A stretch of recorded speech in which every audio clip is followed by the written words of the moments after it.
ఉద్దేశాలు ఉండేవాడు మీరు అన్నట్టుగా ప్రత్యక్షంగా రావాలి, పరోక్షంగా మన మనోభావాలు దెబ్బతినే ప్రయత్నాలు ఇవి. ఇప్పుడు దేవతలని అంటే గ్రామ దేవతలు అంటే మనందరికీ ఎంతో ప్రీతికరమైనది. బోనాల పండుగ ఎంత చక్కగా చేస్తాము, 7 అక్కచెల్లెలకి చేస్తాము. ఇలాంటి మనోభావాలని దెబ్బతీసే ప్రయత్నం ఉండవచ్చు. ఇప్పుడు ఆయన గారు వచ్చారు, ఇక్కడ చేస్తున్నారు, ఎవరు చూడట్లేరు చేయట్లేదు అనుకోకూడదు. ఇంత బహిరంగ ప్రదేశాలలో పిచ్చోడు ఎలా వస్తాడు మిత్ర? వస్తే ఆయన గారు రోడ్డు మధ్యలో ఉంటాడు పిచ్చోడు అనడానికి. కాబట్టి ఇవన్నీ ఒకవేళ మతిస్థిమితం ఉన్నా మతిస్థిమితం లేకున్నా ప్రభుత్వం మంచి నిర్ణయం తీసుకొని మన యొక్క హిందుత్వంలో ఉన్న దేవీ దేవతలని కాపాడే విధముగా ఒక బలమైన నిర్ణయం తీసుకునే వరకు మేము కూడా ముందుకు వస్తూనే ఉంటాము. బలమైన నిర్ణయం ఇలాంటి అవాంఛనీయ సంఘటనలు జరగగానే చూడండి, ముత్యాలమ్మ టెంపుల్లో జరిగినప్పుడు కూడా మన దాంట్లో ఒక టెంపుల్లో ఏదైనా దేవాలయంలో పొరపాటు జరిగితే 4 రోజులు 5 రోజుల ప్రయత్నం చేసి తర్వాత మెల్లిమెల్లిగా ప్రభుత్వాలు కొన్ని విషయాలు చెప్పిన తర్వాత మెల్లిగా వెనక్కి జరుగుతూ ఉన్నాం.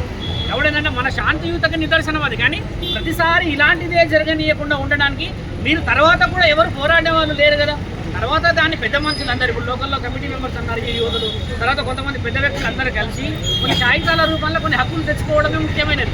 లేదంటే ఇప్పుడు ముత్యాలమ్మ తల్లి గుడి విషయంలో ఏం జరిగింది, తర్వాత పెద్దమ్మ తల్లి గుడి విషయంలో ఏం జరిగింది, పెద్దవాళ్ళలో నిర్ణయం తీసుకుంటే కానీ నిర్ణయం రాదు. కాబట్టి ఏంటంటే ఇక్కడ మనం గుంపులుగా గొడవ పడుతున్నంత వరకు చూసేవాళ్ళు ఏమనుకుంటారంటే ఇది 3 రోజులకు 4 రోజులకు సద్దుమనుకుంటున్నట్టున్నారు. అలాంటిది కాకుండా కాగితం ప్రకారంగా మనం ఏదైనా నిర్ణయం తీసుకునే విధంగా పోవడమే మనందరికీ గౌరవం. కాబట్టి ఆ గౌరవాన్ని సంపాదించుకోవాలి మనం అంటున్నాం. అప్పుడు మనకు హక్కు ఉంటుంది. ఇప్పుడు ఆ వ్యక్తి వచ్చాడు, రేపు తెలిసిన వ్యక్తి వస్తాడు, ఏం చేశారు మీరు అన్నకాడికి. కాబట్టి ఏంటంటే ఛానల్లో వాళ్ళు చూపించే దాంట్లో పని జరిగే విధంగా చూపించడం చాలా ముఖ్యమైనదని మా ఆలోచన. జై శ్రీరామ్, జై శ్రీరామ్, హర హర మహాదేవ.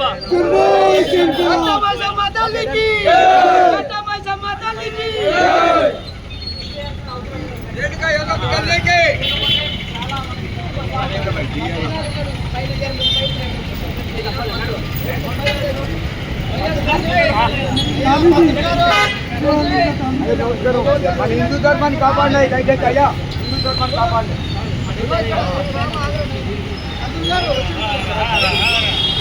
महादेव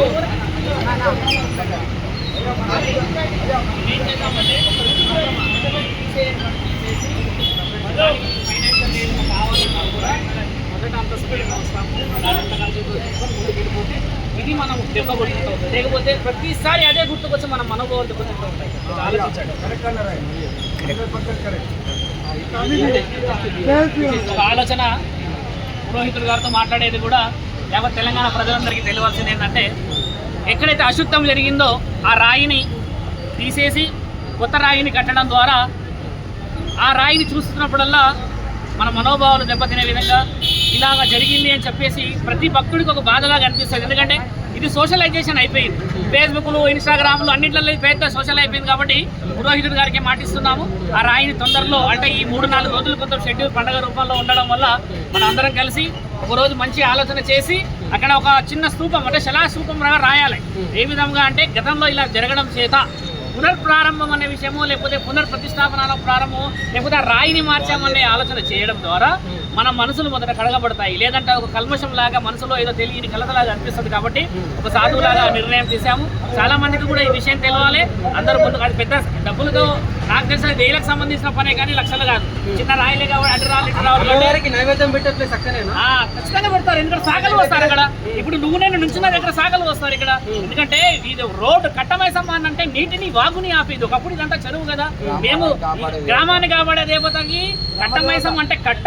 కట్టడం వల్ల ఏమవుతున్నది, ఒకప్పుడు పొంగినప్పుడు ఇది మేము చిన్నప్పుడు మేము పుట్టి పెరిగిన ప్రాంతాలు లాలాగూడ ఇలాంటివి మాకు అవగాహన ఉంది. కాబట్టి ఈ ప్రాంతం పొంగకుండా అప్పట్లో పూర్వీకులు ఎన్నో పూజల నియమ నిబంధనలు చేయడం చేత ప్రమదగణాల శక్తులను ఇక్కడ నిర్మించడం చేత ఇప్పుడు ప్రశాంతంగా ఉండగలిగింది. లేకపోతే ఆ కట్ట ఎన్నోసార్లు పొంగి ఇక్కడ లక్షల కుటుంబాలు రోడ్డున పడ్డ సందర్భాలు ఇక్కడ ప్రాంతం వాళ్ళకి తెలుసు. కాబట్టి కట్టమైసమ్మ తల్లి అక్కడ ట్యాంక్ బండ్ లో ఒక నిదర్శనంగా కట్టారు, ఇక్కడ ఒక నిదర్శనంగా కట్టారు. కాబట్టి పురోహితుడు గారి ఆలోచన ముఖ్యమైంది. ఆయన గారితో మాట్లాడి ఎప్పుడు ఏం కార్యక్రమం చేయండి, మనందరం శ్రీకారం చుట్టా ఏర్పాటు చేసుకొని వస్తామని చెప్పి 80% ఉన్న హిందువులు 20% ఉన్న ముస్లింల చేతులలో ఇలా అవమానించబడడం ఎందుకంటే హిందువులలో ఐక్యత లేకపోవడం అంటారా? తప్పు మాట మీరు మాట్లాడేది, మళ్ళీ తప్పు మాట. 80% 30% అనడం వల్ల ఏమిటంటే మనం శాంతియుతముగా ఉన్నాం అంతే. మీరు అన్నట్టుగా మీరు వేసిన క్వశ్చన్ వల్ల 20% ఉన్నారు 80% మంది ఎగబడండి అనడానికి కాకుండా ఎంఐఎం ఎమ్మెల్యేనే చెప్పిండు కదా మీరు తలుచుకుంటే హిందువులకు ఎమ్మెల్యే ఎప్పుడు చెప్పాడు రీసెంట్ గా చెప్పలేడు చెప్పిండు నేను చూపిస్తాను ఆధార్ మిత్రమా కట్ట మైసమ్మ తల్లి గురించి ఏం చెప్పాడు తల్లి గురించి కాదు, మరి హిందువుల గురించి మనోభావాలు దెబ్బతీసే మాట హక్కు లేదు నీకు. హిందువుల గురించి శాసనం ఇతిహాస పురాణం అక్కడ కట్ట మైసమ్మ తల్లి గురించి మాట్లాడు 15 నిమిషాలు మాట్లాడి ఎవరి మనోభావాలు దెబ్బతీస్తావు. ఇలాంటి చేయడం వల్ల అవాంఛనీయంగా అవుతాయి. అలాంటి చేయకండి. మీరు గుడి గురించి ఆ ప్రాంతం గురించి మాట్లాడండి. మనోభావాలు చాలా మంచి అలా తప్పు అవుతుంది అవసరం లేదు వదిలేదు. అలా కాదు, మీరు అక్కడ ఆ ప్రాంతానికి పురోహితుడు అనుమతి తీసుకోవాలి, ఈ కమిటీ అనుమతి తీసుకోవాలి. దానికి అందరికీ సహకరిస్తాం. మీరు అన్నట్టుగా దీన్ని ఇంకొక యాంగిల్ తీసుకుపోయి అమాయకుల ప్రజల జీవితాలతో ఆడుకోకండి. ధర్మం సంస్థాపన ఈయన గారితో మాట్లాడండి. జై శ్రీరామ్. పోతున్నారు కమిటీ వాళ్ళు ఏంటంటే మీరు ఉండండి, మీరు మాట్లాడాలి. ఇప్పుడు నిర్ణయం చేయండి. వీడియోలలో చూస్తున్నాం ఇక్కడ జనవరి 9వ తారీఖు రోజు రాత్రి 8 గంటల 40 నిమిషాలు ప్రాంతంలో ఇది జరగడం జరిగిన దురదృష్టకరమైన సంఘటన. ఆ రోజున అందరూ కూడా మన భక్తులు ఒక వ్యక్తిని ఇక్కడ ముహూర్త విసర్జన చేయడం జరిగింది. దానివల్ల ఈ యొక్క వారిని నెంబర్